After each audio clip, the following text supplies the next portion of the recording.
Welcome to Interviewing the Legends with your host Ray Shasho.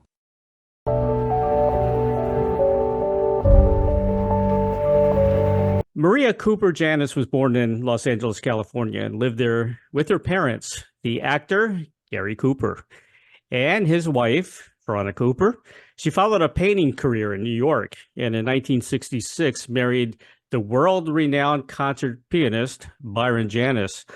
Although Mr. Janis's busy schedule has led them all over the world, Mrs. Janis has enjoyed a successful career as an artist. She pursues her paintings with great energy, exhibiting in the United States as well as Europe and Asia.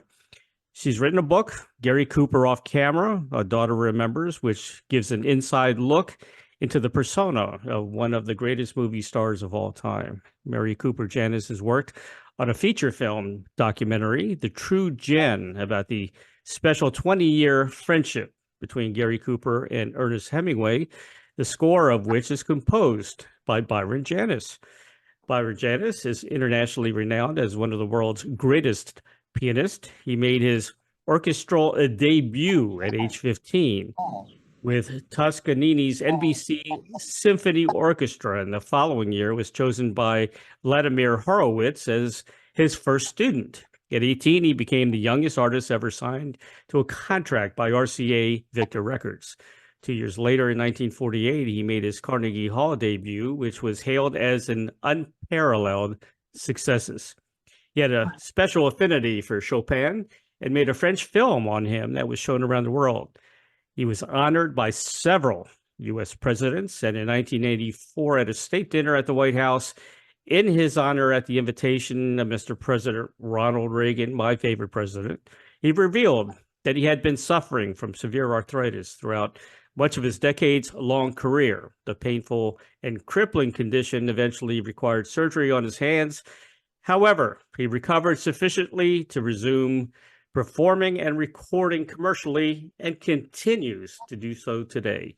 Please welcome Maria Cooper Janis, artist, author, biographer, and daughter of screen legend Gary Cooper, and her husband, legendary classical pianist, composer Byron Janis, to Interviewing the Legends. Hello, hello, hello. Hello, thank you. Thank you. It's hard to get all that in. You guys have so much of a story to tell, you know, and there's a lot of material out there. It's like talking to the Hall of Fame of music and the Oscars, you know, it's unbelievable. Stories not to tell. It's a good thing you made biographies of all these people, because that helped me a lot. Yeah. One thing we have in common, all three of us, we've all had hand surgery. I've had several surgeries on my wrist from an accident and on my shoulder, and I've got pins and I've got metal up and down my right. So I know what you're going through. I was diagnosed with complex regional pain syndrome, which is... What is that? Well, your hand turns red, you feel tingling, and it can get kind of painful. It's kind of like arthritis. I do have arthritis too. And I'm right-handed, so everything's on my right hand. So it makes things very difficult. So it's tough. I understand what you're going through. Thank you. Especially as a musician.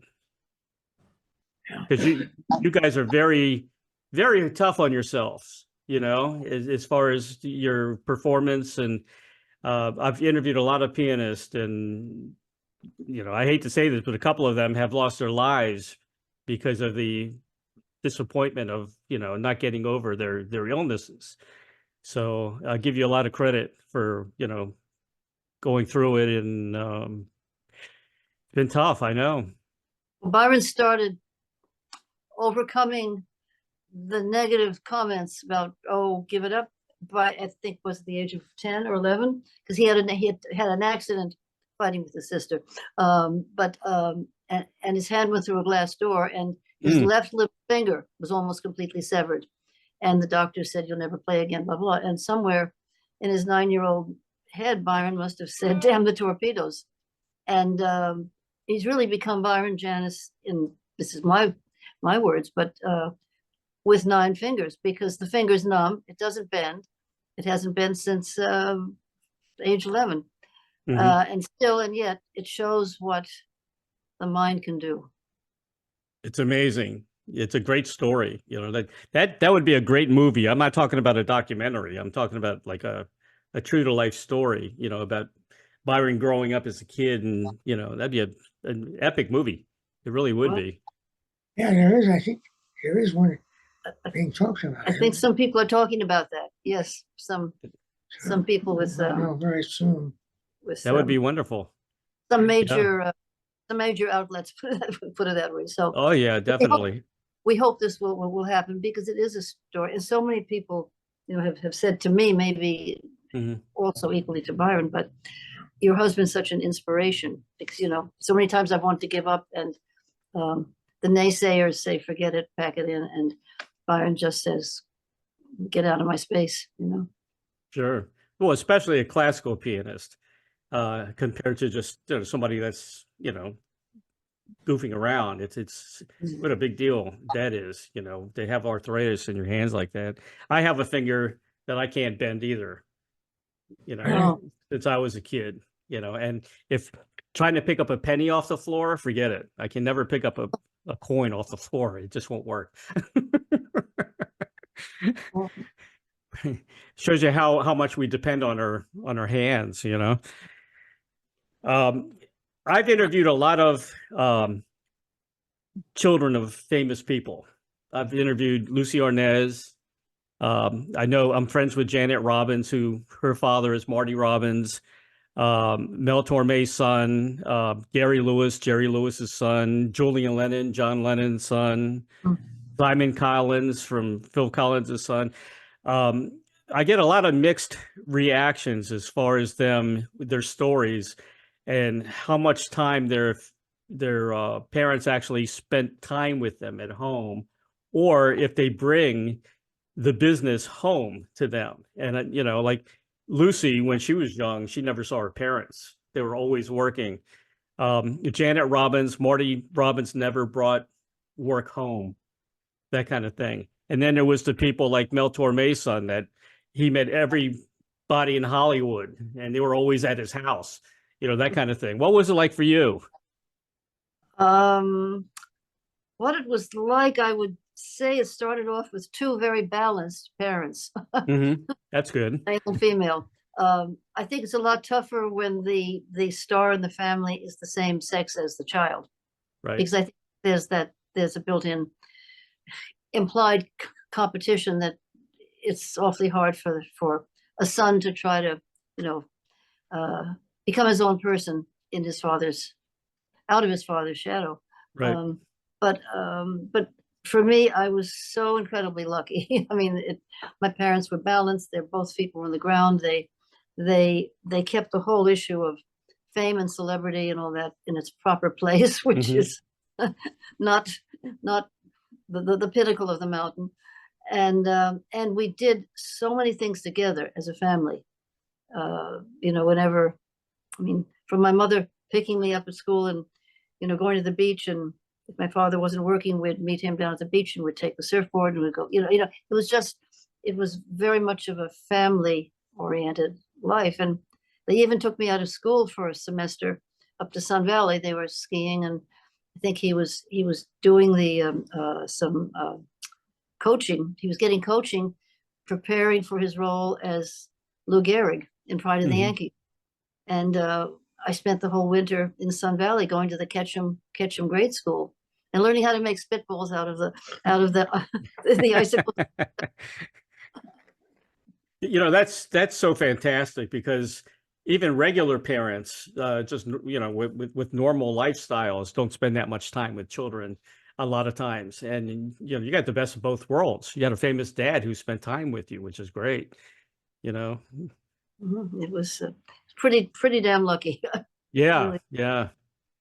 really I lucky. spend as much time as I can with my grandkids, because I was really good with my kids. We did baseball and karate, and, you know, we were everywhere. And we're going to do the same with the grandkids. I have 5 grandkids, and we love them. It's wonderful.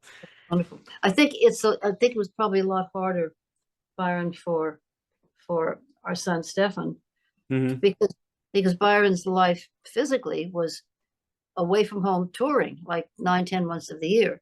Right. So it wasn't a question of coming home and sitting down and having dinner and going over whatever. It was very different, and I think very difficult for a performing artist child, stage, whatever. I think it's a different thing. Did you go with Byron a lot on tour? Yes, happily, I would say Yeah. 90+% of the time. Oh, wow. Yeah. I know some bands today that are taking their kids on tour with them, you Mhm. know, which is, you know, I think it's a great idea, actually, as long as they get schooling and all that. But Yeah. yeah, but you It's a, guys, it's a great education, the best. yeah, exactly. I love the pictures, by the way, of the old pictures of with your dad and the family and everything. It's wonderful. Yeah. It's, Well, thanks to my mother. See, she was a great shutterbug, and Mhm. behind the camera, she was chronicling, not for posterity. It's just because family records. But it's thanks to her that those two books were able to happen, because she captured all the intimate moments, all the family moments. Gary Cooper off camera, daughter remembers. Um, I'm going to promote the heck out of this because it's a great book. It's Thank you. awesome. Is the proceeds, is that right? Does 100% of the proceeds of this sale go to the Gary Cooper Endowed Support Fund? Does it still Yes, do it that? does.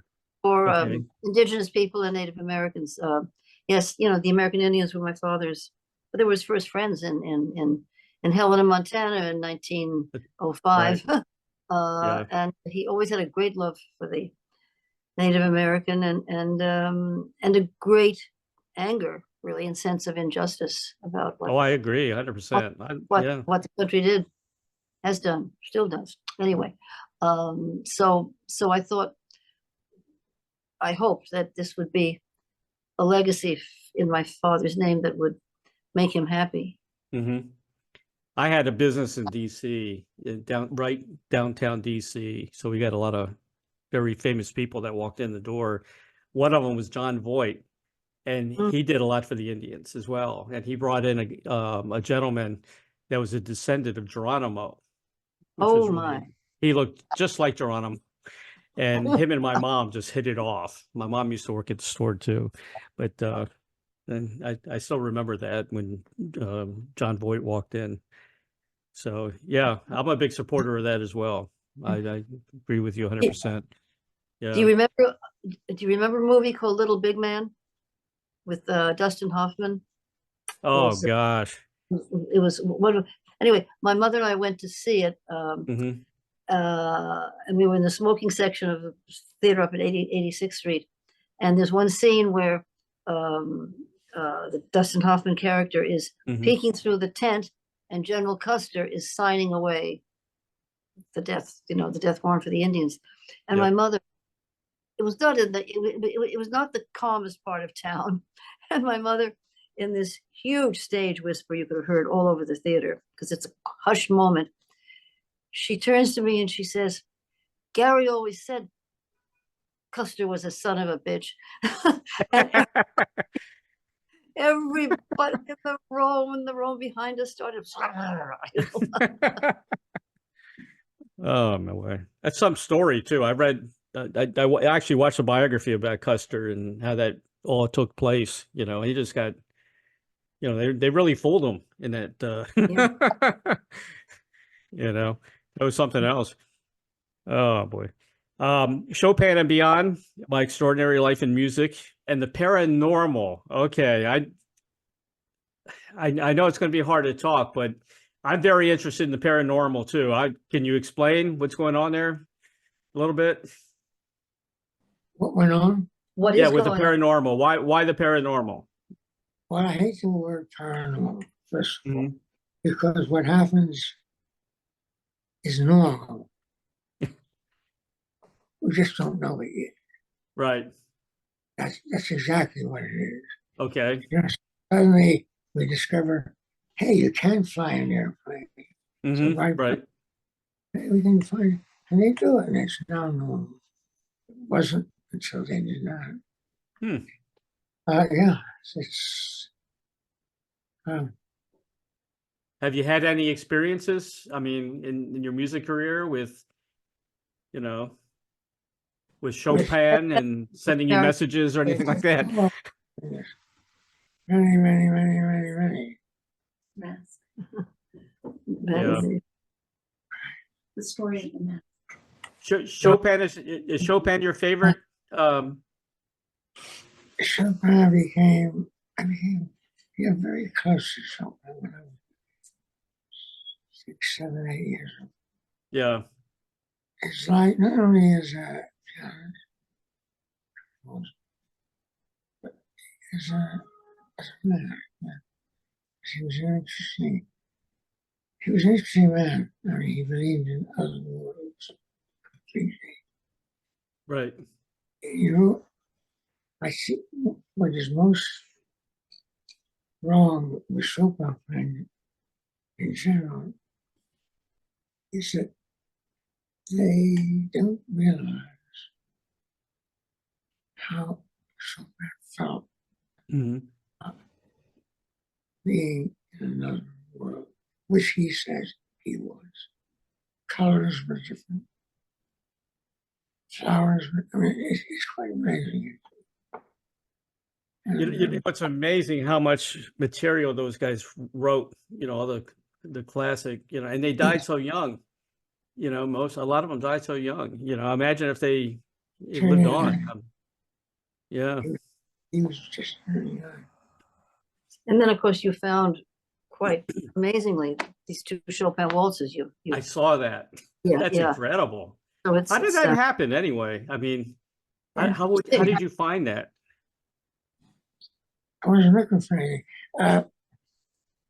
In France, there's a Chateau de Poirier, Mm-hmm. which I was introduced to by its young occupant, we call Claffernews, about 100-year-old family.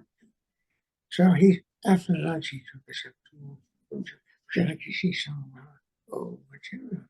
Oh, I said, I love it. So Ray started doing stuff. Suddenly she says, look at what is this? Is there tied together with a blue ribbon or 2 Chopin waltzes?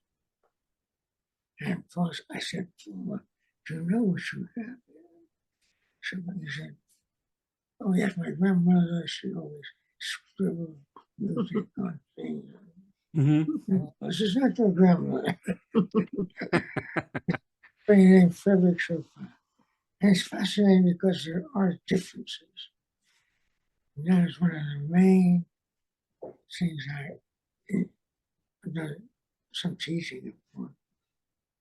And that is that it's, if you play it always the same way, there's something wrong. You're not a great artist. Another thing I'm going to harp on is being a great pianist is not being a great artist. Mm-hmm. Art and technique it's very different. There are many great pianists who are not great. Right. You guys are always you're hard on yourselves though, right? I found musicians are very, very hard on themselves, you know, to perform well. Yes, I mean, Yeah. so last night,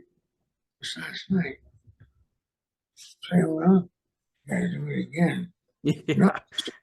Not the same way. Right. Not the same way you're not artists. Right. Artists are spontaneous people when you're really good. But it's very frustrating to listen with to one of your other recordings that has been out commercially and hugely successful. And today he'll sit there and he'll start scowling and say, how could I have let that go out? I don't, you know, I would do it differently today. I know I've interviewed so many like rock keyboardists in progressive rock, which gets a lot of their music from classical, progressive rock and classical. Like, the Rick Wakeman, Patrick Moraz, Keith Emerson. These guys are all great pianists in the rock and roll world, and they had a flair for classical, and they're all classically trained as well, but they're hard on themselves, they're very hard on themselves. Yeah. Art Tatum said he wanted to hear a Mm-hmm. first in person. Yeah. So it was the amazing Tatum playing, and when apparently said, if you study classically, Mm-hmm. which means it's like saying, if classically you could have been a great pianist. Right. Wow, that's quite a compliment. So Mm. Yeah. to Boy. Art Tatum. Maria, do you play? Oh, if my piano teacher knew that I married Byron Janis, he would die. I think I gave him. Yes, I learned how to play the piano. Let me leave it at that. Okay. Because my first experience with my first music teacher that my parents insisted that I had Mm-hmm. was that I hid under the piano because I didn't want to meet her in the first place, and I took a friend with me.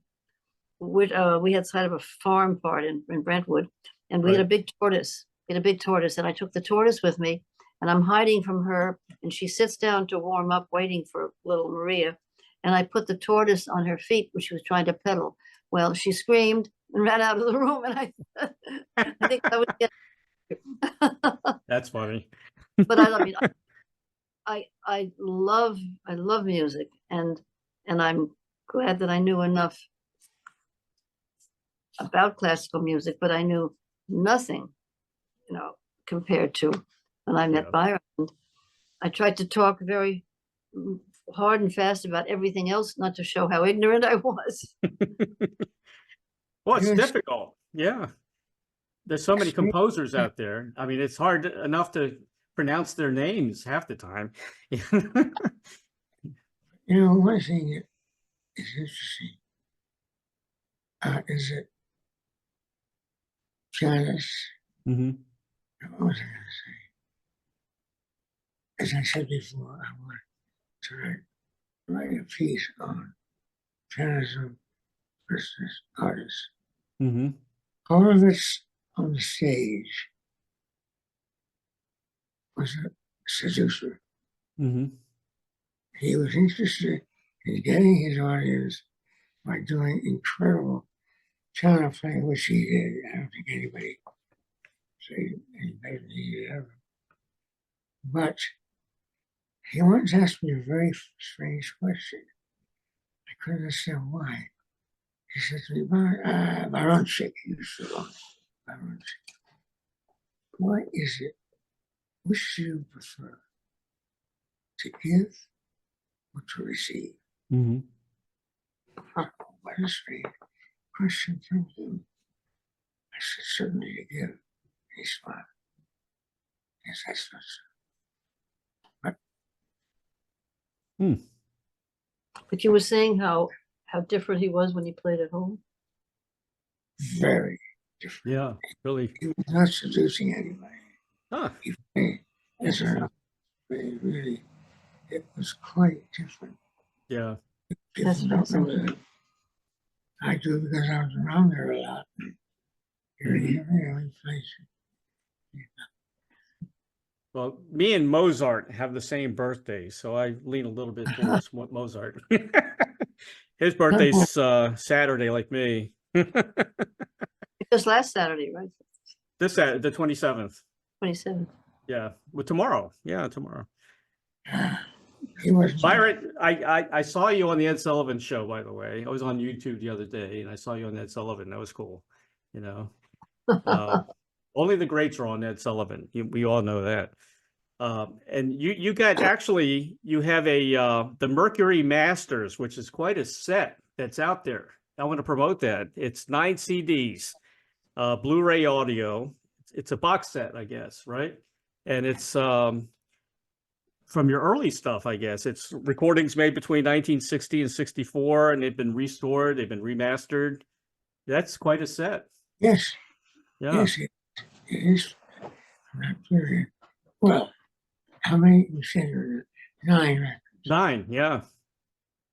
Yeah. Nice box set. I'm glad they sent me one. I hope they're paying you for that. You never know today. But it would, but I think also that was quite a breakthrough, even to be able to do some of those recordings in Russia, in the Soviet Union. Mm, I mean that was another whole experience. exactly. Yeah. I mean, weren't they the first people to bring in American equipment? The Mercury truck. Mercury Really? truck, they came in. Oh, yes, they were. The Simon family. I was the first, actually. I'll tell you a funny story, if I may. Sure. We had an airplane called U-2. And we said, no danger in it ever being shot down. It flies at 80,000 feet. Right. 80,000 feet. That's crazy. Nobody can shoot. Huh. So happily they went over, flew over the Soviet Union, and one day the impossible happened. The Russians shut it down. Hmm. Its pilot was Francis Gary Powers, who was put in his prison. I was there in Russia to open the cultural exchange between us and the Russians. And it wasn't exactly the greatest moment to open an exchange. What to be an American.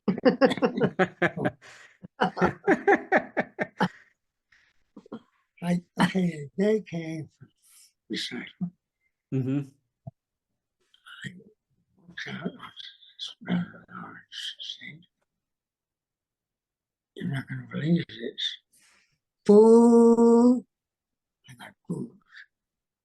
Booed. I was the enemy. I really was. We were the enemy. And That's right.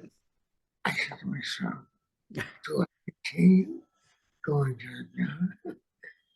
Or should I just go off stage and say I won't play for people who wouldn't be? I said, no, I'm going to continue. So I went, sat down, and waited. And doing very smooth, stopped. I started playing Your Friend Mozart. And slowly there was a change in the reaction. And at intermission, unbelievable, I got a standing ovation from this crowd. It moved me. It shows the power of music. Oh, music will make peace in the world if we let it. Yeah. You're absolutely right. Very powerful. That reminds me of The Sound of Music, that story. You know, they did the same, with the Nazis, they had a standing ovation, the whole family, in that movie, and then they escaped. Yeah, that's quite a story. You got some great stories. Incredible stories. When you're 95 years old. Yeah. True. That's true. You've met a lot of great people. Yeah, I used to talk to my grandmother. She passed away now, but she was born in the 1890s. So we talked about, the first car, the first airplane, and she was a gynecologist in Cuba. And, she was very wealthy.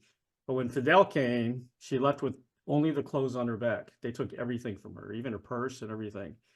And she was a very respected doctor in Cuba. So, yeah. Yeah. Well, Well, Byron, Um, Cuba's, Byron has a very soft heart, and his soft place in his heart for Cuba. Mhm. You played there so often, and then when we went back, we actually went back to do well, you had regular concerts Mhm. when I think it was during the Clinton administration, and then because Byron's been composing, and we figured it would be a wonderful place try to try out the show. So Byron has done incredible musical. It's Broadway bound, if I know anything at all, of The Hunchback of Notre Dame. Oh yeah, sure. But we did this. We did a workshop in Cuba Hmm. 6 years ago, and it was fantastic. And the talent was so good, um, and we were supposed to do a major production down there, and all the theater owners were coming from the States for their convention and to see it. And it was we got back from the final rehearsal period, and 2 days later 9/11 happened. Oh, Everything yeah, shut down, but yeah. it's in the works. But to go back to Cuba, you were so happy and excited. And do you want to talk about the video we did with Dina? About in Cuba, they will find their freedom. Oh yeah. That's on YouTube, the story. Oh yeah, that's right. Yeah, yes. Yes. There's a YouTube segment on Byron called Oh, good. in music they will find their freedom, and Mhm. it's about Byron's visit to Cuba. Mhm. In recent times. If you have a chance to look at it, I think I will. you'll Yeah, they have enjoy some it. great players in Cuba. They really Oh. do. Great Yes, they do. musicians. Yeah, I heard a little boy, 10 years old, playing for him. yeah. I grew up listening to Celia Cruz with my mom, Oh, my grandmother. Yeah, the great Celia Cruz. And listen to this, my father's family was from Syria, so I got the best of both worlds here. Wow, interesting mixture. Yeah, don't get involved in the war. yeah, no. My father's actually, his family was Jewish, so a Syrian Jew, they had to get the heck out of there. They weren't welcome there at all, you know. So Sounds neat. So it's we had good food though. Pardon? Really good food. We had good food. Yeah. Cuba has great food, wonderful food. Yeah. I wanted to mention Byron knew Picasso, Pablo Picasso. Oh, yes, really. Really? Wow, that's He's very incredible. well. Every time we went to France, I had summer tours Hmm. in France and other countries. We visit them in their house. Jacqueline on the side, right? Mhm. Sadly. You know, it's straight paranormal. Oh yes. You tell it. Well, jumping back to the paranormal for a moment, we were Okay. very close to Jacqueline and Picasso, Mhm. and we stayed in touch. And whenever we were in the south of France, we'd come and visit. So one morning I woke up and I said to Byron, I said, I had the strangest dream of Picasso last night. And I said, we were in Villa, California, and he was walking through one of these many Spanish villa type rooms that, one room melts into the other, melts into the other. And at the very end of it, in the dream, he goes through a door and he takes a few steps backwards, turns around and sort of waves like that. And he goes out the door. And so I tell this to Byron, and Byron said, well, I dreamt of Picasso too last night. I don't remember what you said your dream was. We turned on the news the morning Picasso had died that night. Oh my goodness, how about that? Wow, Mhm. very Very, spooky. Yeah. And very. we brought his wife, And his what? when she came to America after his death, Yeah. for the first time to look at the painting Guernica. She'd never seen it. His greatest pictures. And we were with her. And she stayed and looked and wept. Hmm. And, I mean, To think she'd never seen it, it's sort of, yeah, it's Do, amazing. do you have a Picasso in your home?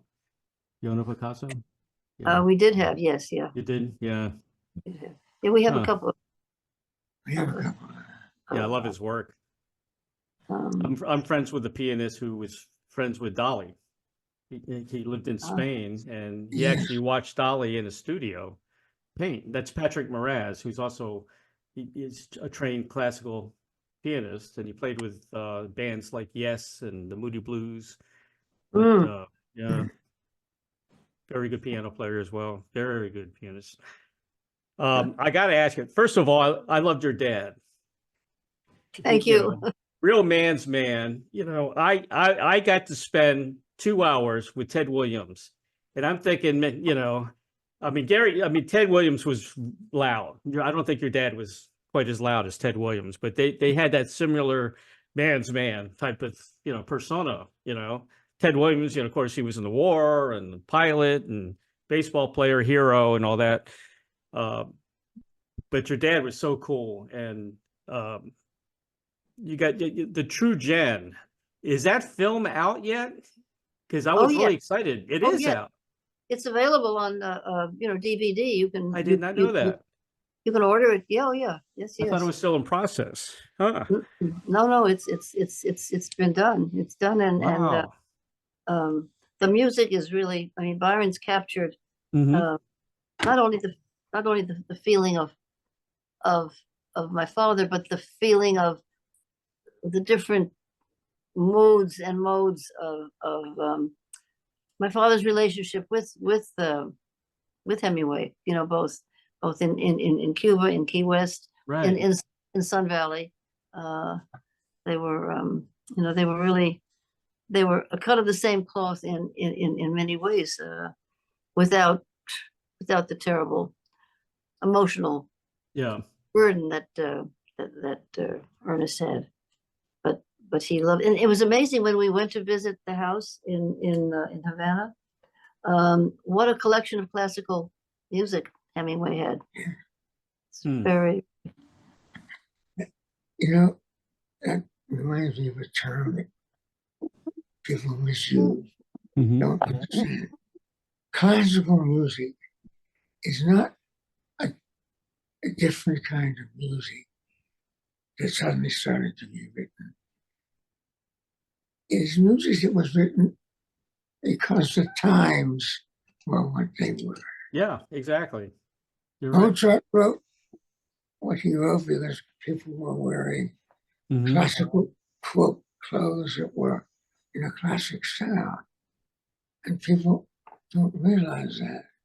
It's not to do with the music, Mhm. it's to do with the times. Mhm. Hmm. You know what I mean? Sure. So the thing about What's classical, amazing is classical music is timeless. I mean, all these years, it's still around. You know, no other music today. No artist can have their music have that mainstay like classical music. You know, it's incredible. It really is. well, it's getting a lot of the younger people. You know, if I may tell you just Mhm. quickly, you know why it came. Funny story. The strange couple was Vladimir Horowitz and Oscar Levant. Mhm. They became good friends. And Levant would call up, I would be here sometime. 11:30, 9. I was there once when this happened. The guy let me upstairs. The guy let me upstairs. My wife just threw me out of the house. So I said, oh, come on, Pop. So he did. And they had, I don't know anything. And Horowitz says, I hate this city. I mean, what's his name? Levant said, I hate this city. Mhm. Walk down 57th Street. Mr. Levant, do you not all these questions from shaking hands, having to shake hands. Right. Horowitz, excuse me. Horace looked at him and said, Oscar, did you ever try walking down 56th Street? Pretty funny. You know, he was asking for it. I think Byron's got another side to him as well, you know, maybe a little comedy. Better believe it. Yeah, exactly. My daughter is an English teacher and she loves Hemingway, and they went to, you know, we're in Florida here, so they, you know, Key West is not that far from here. So she went to his house, you know, in Key West. It's pretty cool because they have the cats, the generations of cats are still there from when he had his That's right. original cat, you know, his typewriter, and it's a really neat place. But I got to see that movie. I didn't know it was out. One of his sons, Patrick, who's a friend Mhm. of ours, you know, he said, interestingly enough, he said, literally, the character Robert Jordan in For Whom the Bell Tolls Right. was modeled after my father. Really? That was the image that Gary Cooper portrayed on the screen, that essence, that persona, was the man that Hemingway tried to capture in the persona of Robert Jordan. Very interesting. Interesting. Yeah. And then, Did you get to meet Hemingway? oh yes, yeah. Yeah. I wish I'd been older. I mean, I Yeah. was old enough, but I wish I'd been old enough to really ask him Yeah. intelligent questions. I know. You know, but So did you have famous people at the house, or did your dad not bring them to the house? Well, you Oh, went a yeah. lot of places. Yeah. yeah. Oh no. We entertained a lot. My mother was a wonderful hostess, and Hmm. no, they entertained all the time. Really, I mean, given not being in the middle of a film, and I mean, they were known for some of the A-list parties out there, but I think my parents were the first people to introduce Sammy Davis Jr. and his family, the Will Maston Trio, Right. you know, to their friends, to our friends, to the social scene, so to speak.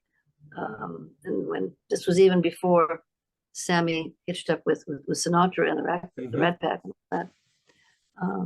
But they loved entertaining, but they also loved just, you know, being alone or you know, being out in the.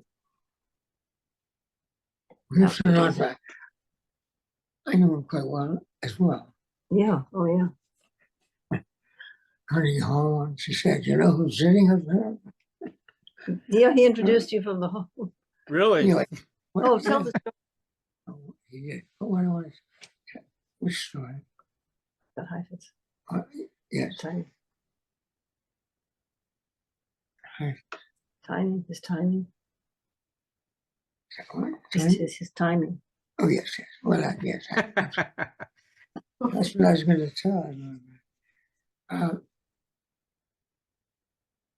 I once said to Frank, who really had a very, very beautiful sense of rubato. You see, rubato. To rob in music, it means if you take time here, you got to give it back.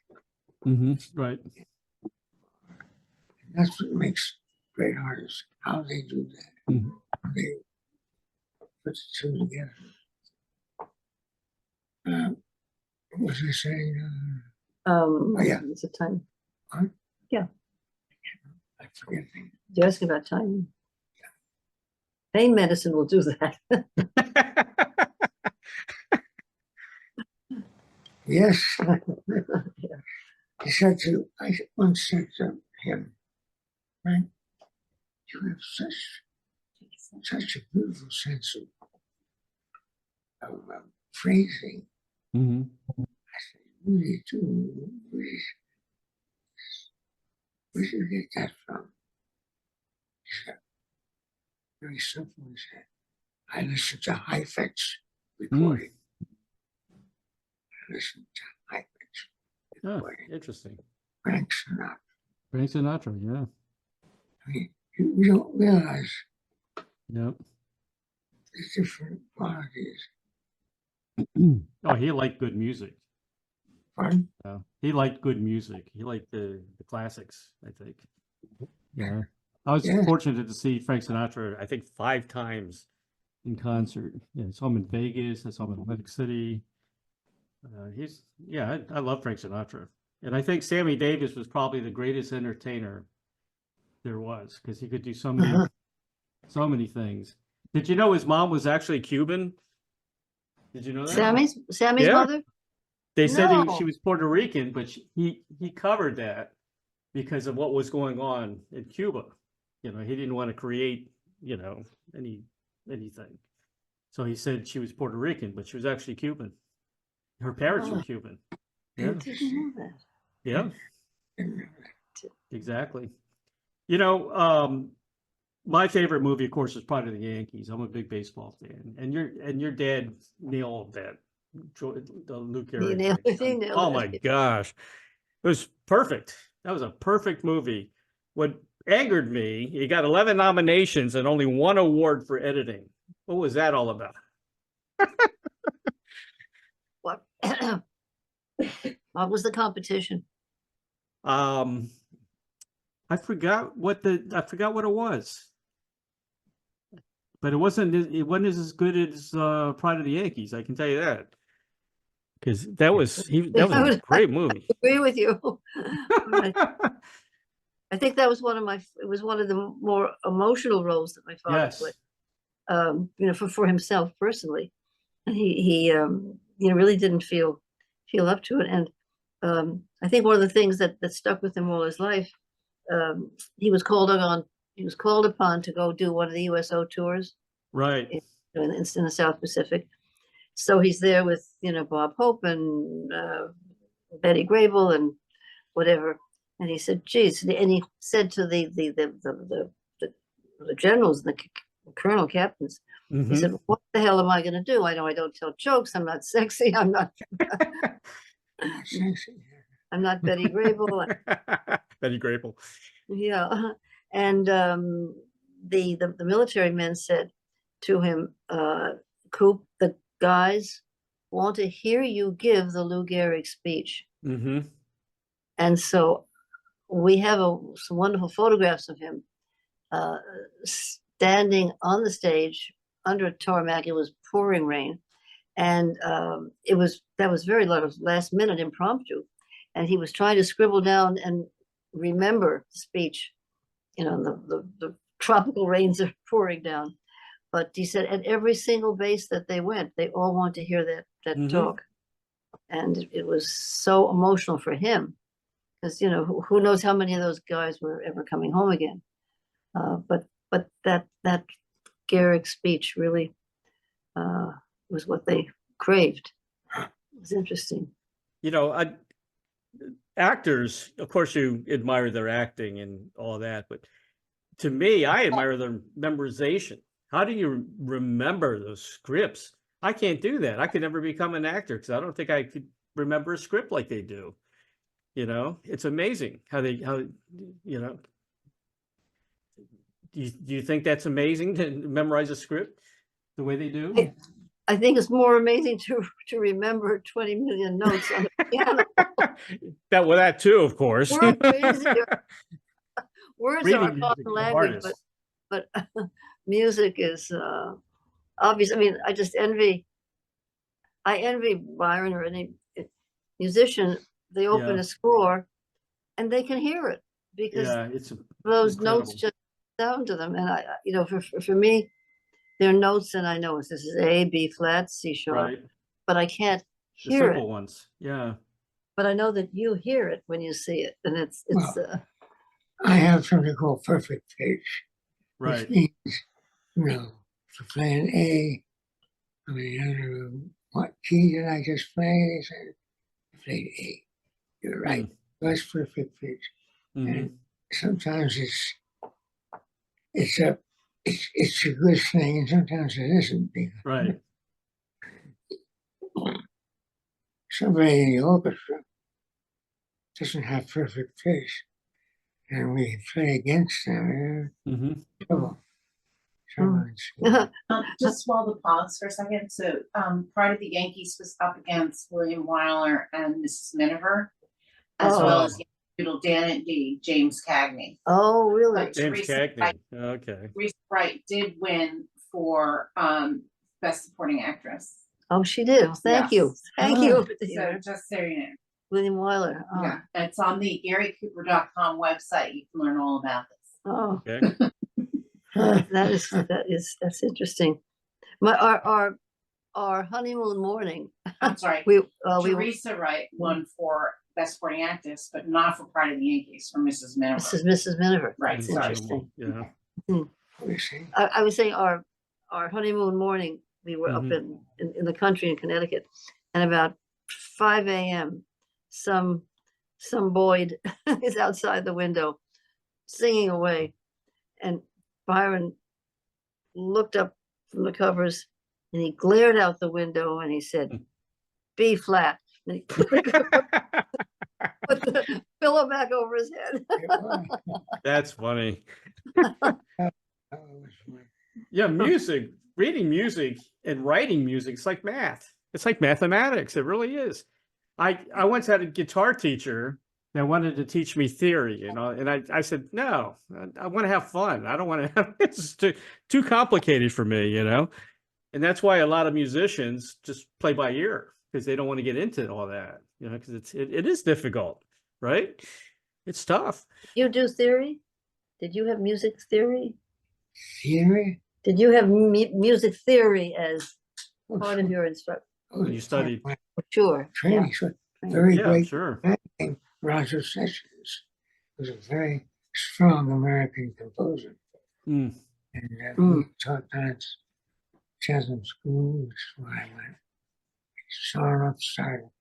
And Sarnoff was responsible for all for color television. David Sarnoff, David Sarnoff. General Marcy, Sarnoff. Yeah, yeah, that's right. Nobody touched it until he did. So anyway, so well, it's nice talking with you. Yeah. Thank you. Thank you. I just want to mention about your dad. I mean, he didn't just go over there and come back during the war. He traveled on a B-24A Liberator bomber. Okay. They toured the Cook Islands, Fiji, New Caledonia, Queensland, Brisbane, where General MacArthur told Gary Cooper he was watching Sergeant York in a Manila theater when Japanese bombs began falling. I thought that was an interesting story. I Really? read that. Yeah.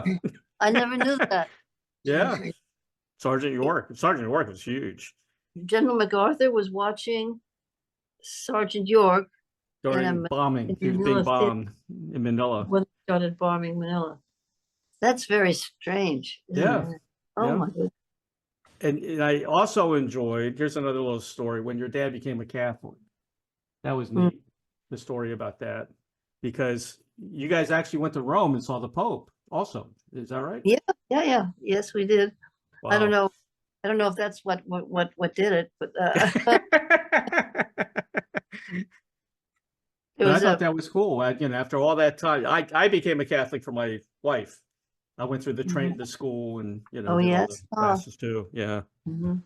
Yeah. I thought that was great.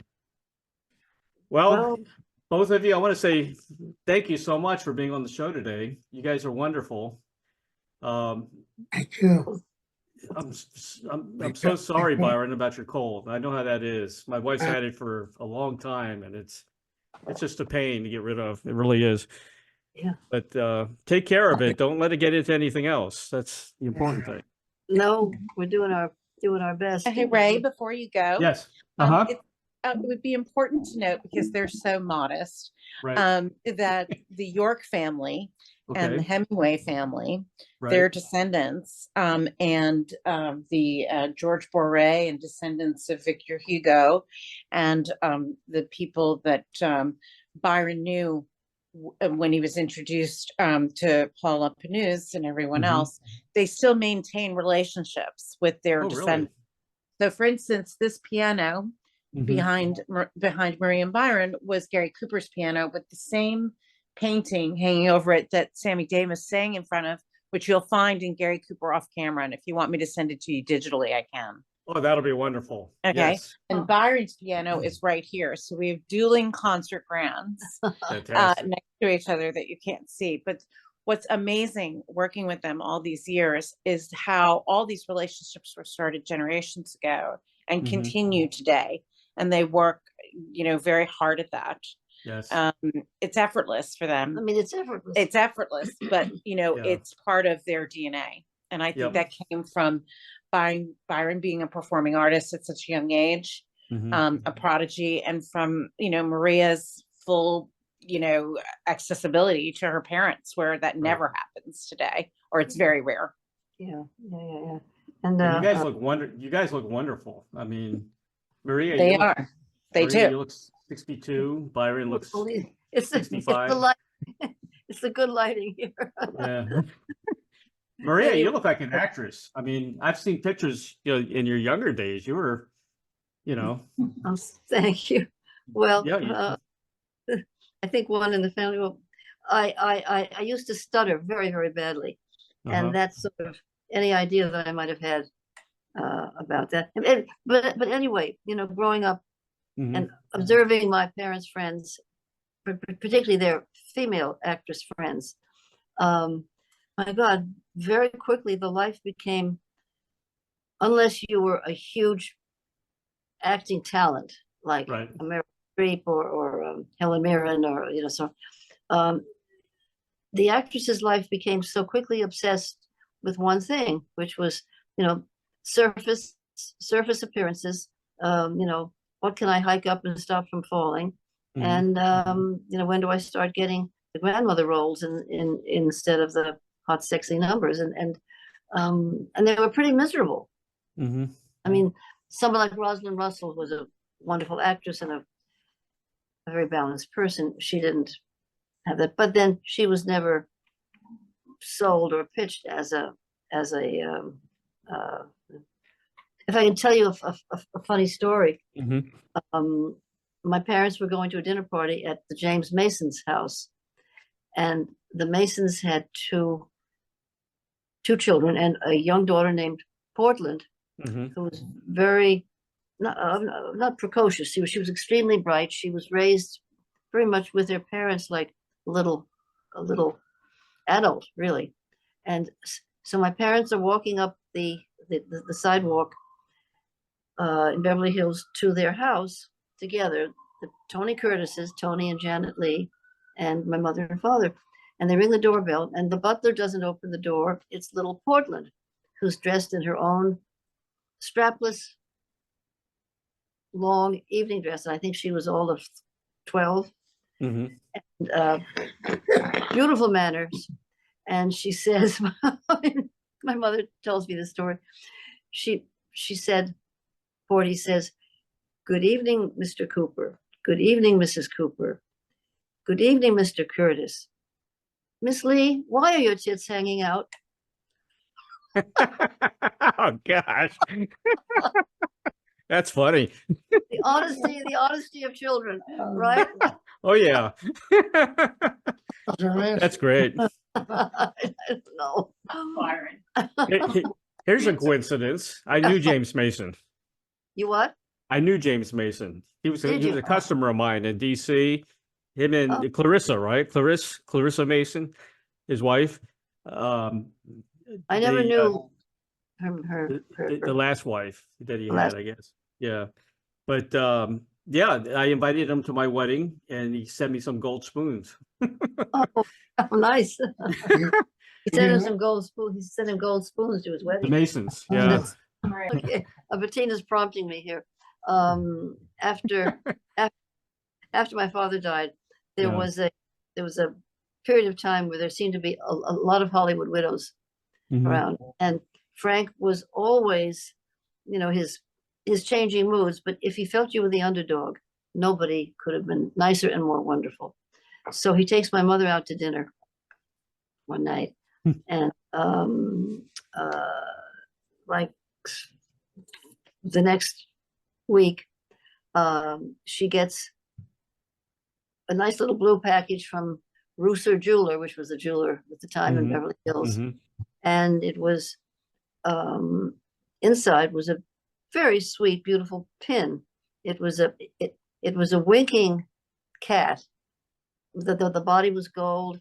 It had an emerald eye, a ruby tongue, gold chasing on the body, and the tail with some diamonds. And the note from Frank said, "Dearest Rocky, keep your pecker up. Love, Frank." That sounds like him. That- That's but, funny. yeah, this is very funny. That's But funny. yeah, but there were some wonderful, wonderful stories. You And got some great stories. We'll have to do part 2 with this in the future. Okay. okay, all right. There's so much material. I can go on and on. I Well, do want to say special thanks to Patina, managing director, for arranging this interview today with Maria and Byron. And also purchase Gary Cooper Off Camera, A Daughter Remembers by Maria Cooper Janis, with an introduction by Mr. Tom Hanks. Oh yeah, Okay. I'm a big fan of his.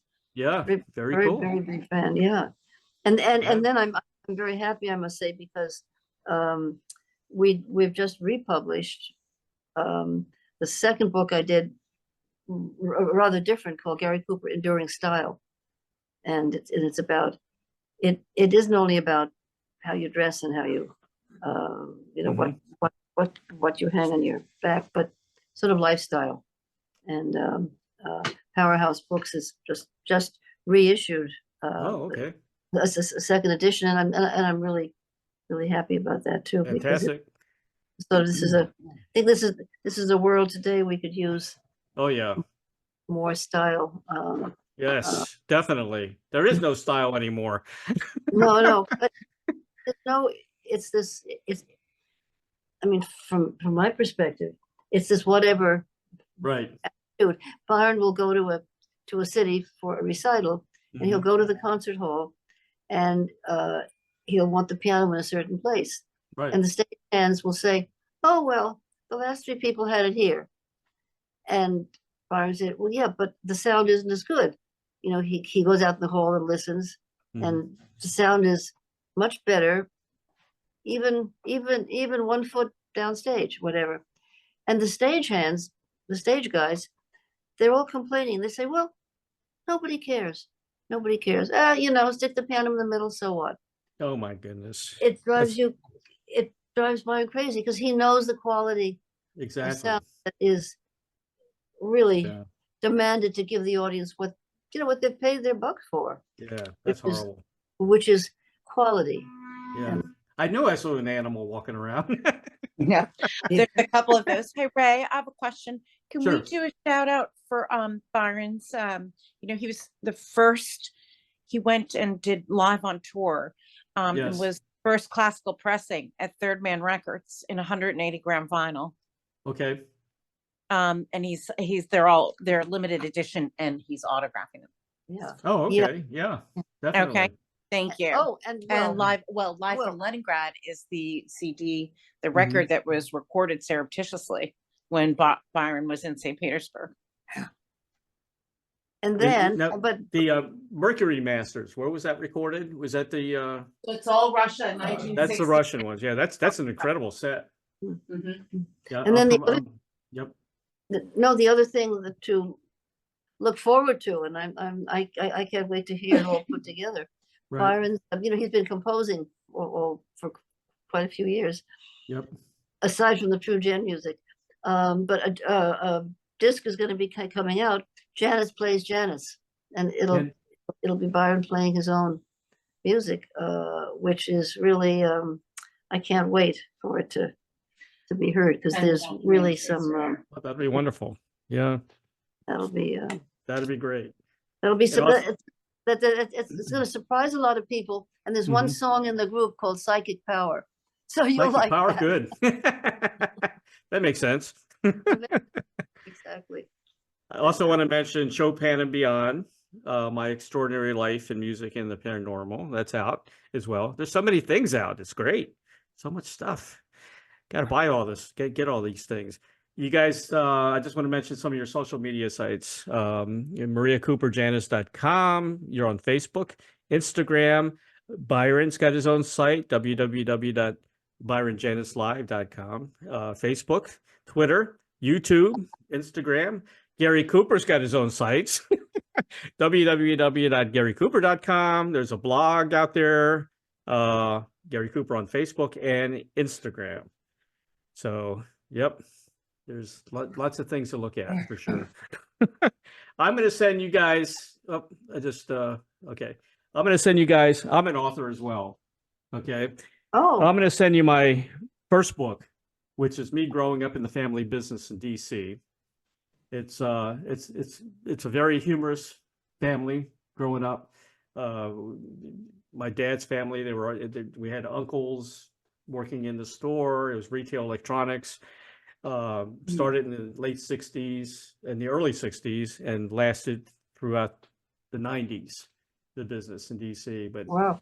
I started working there since I was 6 years old. I even did a TV pilot that I'm trying to, push. But you got to know the right people. It's who you know. So, but anyway, I want to send you the ebook. Oh, please do. Will you? You'll like it. It's fun. I did another book too called The Rockstar Chronicles. I don't know if you want to read that or not. It's all interviews I've done with these famous, legendary rock stars. I But I do do. have a lot of. What did she say? I do. All right, I'll send it. I'll send it. I'll open up an email between all of us. Oh, that would be good. Okay. But I do have like Keith Emerson's in there, and a lot of famous rock piano players, and many of them are not with us anymore. I was very fortunate to be able to talk to them. I do have Petula Clark in there. Remember Oh, Petula wow. Clark? Yeah. Yeah, Who do she's you still consider- performing. She's in her 90s, close to 90s now. Really? She's Really? still out there. Yeah. Oh. Nice lady too. Real nice lady. Lives in Switzerland. Conductors and musicians have long lives. Yes, they do. Yes, they do. Well, Is thank it- you, both of you, so much for being on. It's been a real honor to have you both on. I love you guys. You're a wonderful couple. You remind me of me and my wife. Well, thank you very much, and best to your wife too, and tell her to get over her cough. I know. She and Take Byron care of can work yourself, Byron. together. Drink. Right. Lots of fluids. Thank you very Pleasure. much. Thank Join us. you. Take care. Take Bye-bye. care. Bye-bye. Bye-bye. Thank you for joining us on Interviewing the Legends.